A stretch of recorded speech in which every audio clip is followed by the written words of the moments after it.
scary time for a lot of people from coast to coast to coast.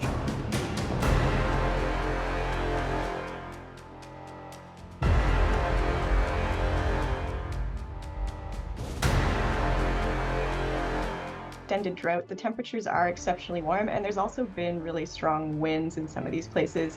And that hot, dry, windy weather is really what's a major concern for wildfire anywhere in North America.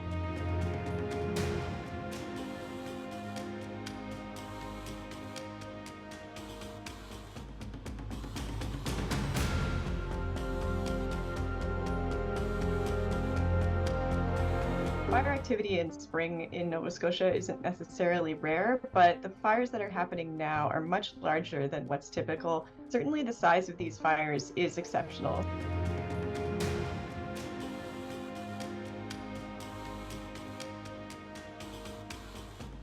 We're expecting more precipitation, more rain in a lot of these coastal areas, but at the same time, if the temperature warms concurrently, which is what we're expecting and what we're seeing throughout most of this region, that warmer atmosphere can actually draw more moisture out of fuels, and that leads to sort of the temperature winning in the end and creating an elevated risk.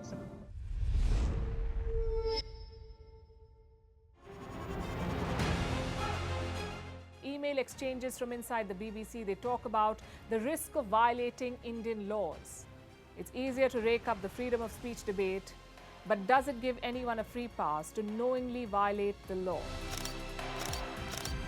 America supports India because it needs India's support in return.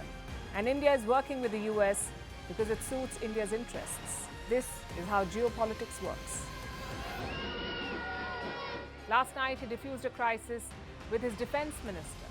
But today, Netanyahu was confronted with a new problem. His cabinet seems to have rebelled against him. The UK is looking at the Indian subcontinent to fill its coffers. That India seems to be negotiating from a position of power, like a partner and not a former colony.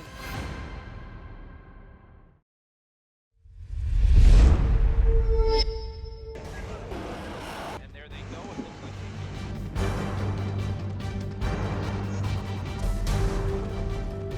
The US and Russia are dangerously close to an armed conflict.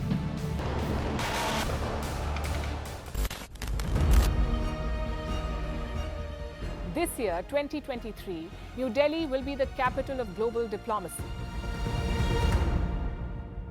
For a country as diverse as ours, with 88% of the population illiterate, it was a very big deal to write a constitution, and that too, the world's largest. Meanwhile, if we may, here's a Republic Day gift from India for the BBC.